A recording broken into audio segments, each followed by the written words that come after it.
இப்போ ஒரு பான் வெப்சைட்ல ஒரு வீடியோ வந்து ஒரு இது வச்சுக்கோங்க. இன்னைக்கு இன்னைக்கு இன்னைக்கு ரிலீஸ் பண்றாங்க. இந்த வீடியோ எப்படி வந்திருக்கும்? அப்படின்றது ஒரு கேள்வி எனக்கு இருக்கும்.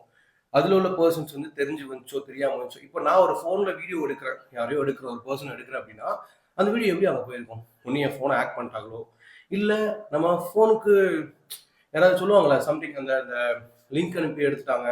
இல்ல லோன் ஆப்ல நம்ம ஃபோன ஹேக் பண்ணி எடுத்துட்டாங்க. ஸோ என்ன வேணா சொல்லிக்கலாம். அப்படி ஒரு சைட்ல வச்சுட்டாலும், இன்னொரு சைடு என்ன தெரியுமா? ஒரு வெப்சைட் இருக்கு. இந்த வெப்சைட்ல நீங்க இப்ப YouTubeல எப்படி நம்ம வீடியோ போட்டு காசு சம்பாதிக்கிறோமோ, அதே மாரி அதுலயும் சம்பாதிக்கலாம்.